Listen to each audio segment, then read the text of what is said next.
नमस्ते, मैं Kumar Utpal, Limca book of world record holder 30 पुस्तकों के लेखक। आज मैं शुरू करने जा रहा हूँ एक नवीन विषय वस्तु, जिसको आप YouTube पर आसानी से देख सकते हैं। लेकिन इससे पूर्व मैंने खोज किया है कि कहीं इसकी चर्चा नहीं है।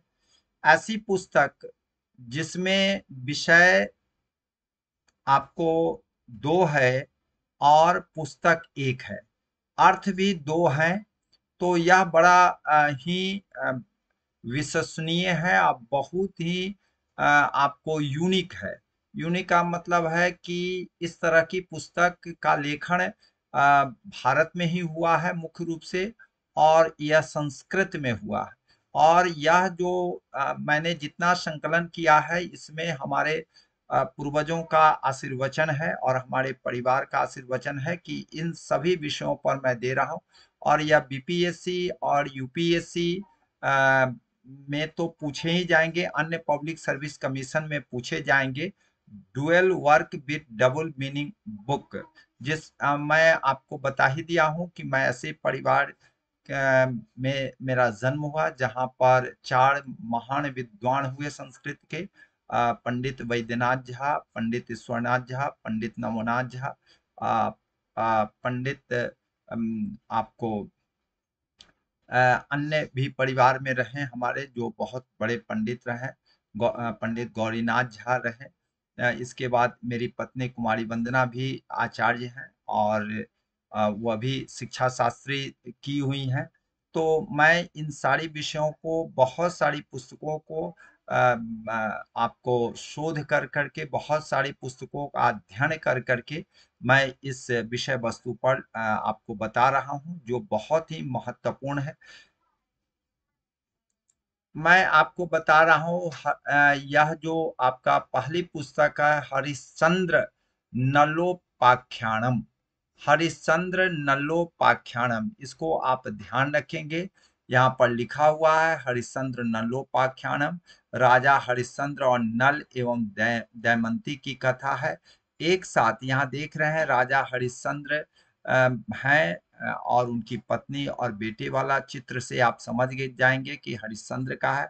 और यहाँ नल और दमयंती की कथा है, और जिसके लिखने वाले भट्ट मूर्ति कमल सुनदु हैं, जिसको राम राजा भूषण भी कहते हैं।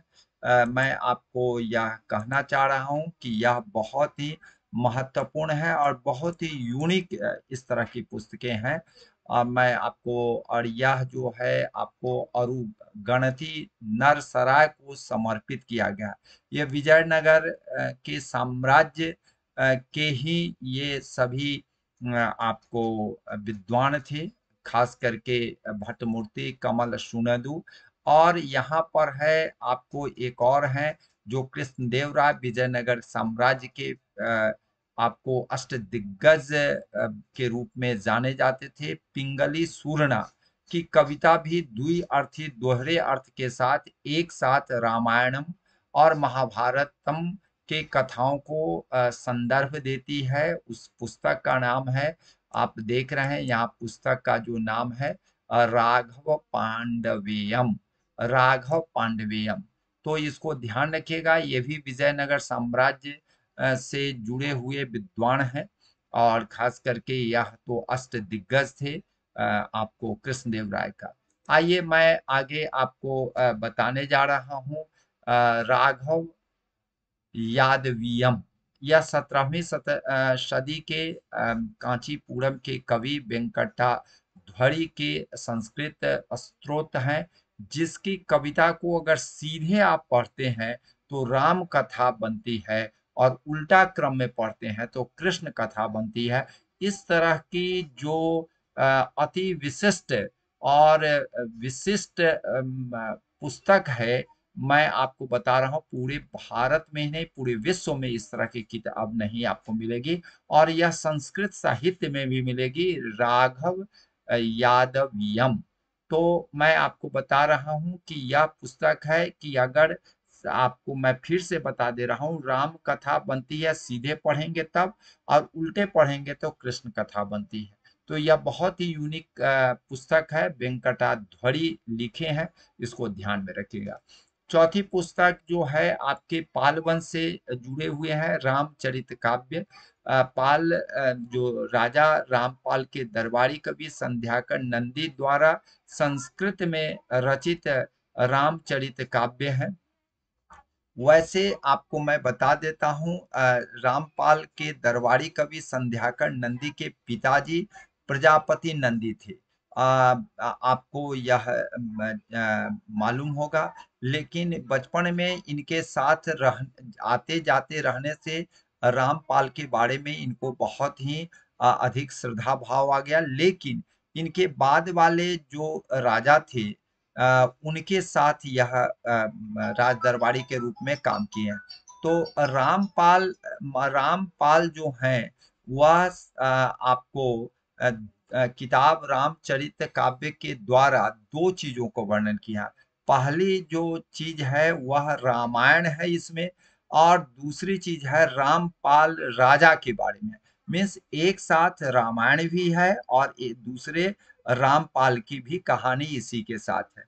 तो इसको ध्यान में रखिएगा। महिपाल द्वितीय को कैवर्तों का विद्रोह हुआ, मछुआरा जिसको कहते हैं, जिसमें इसके प्रमुख दिव्य दिवोका ने उसे मार डाला, से लेकर रामपाल, गोपाल तृतीय एवं मदन पाल के शासन तक का ऐतिहासिक वर्णन है।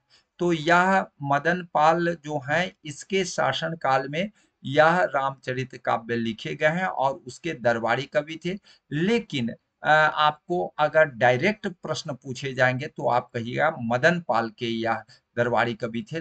लेकिन बचपन से अपने पिताजी के साथ आने जाने से रामपाल के प्रति काफी श्रद्धा और सम्मान था, इसलिए रामपाल और राम के बारे में एक साथ लिखे हैं रामचरित काव्य।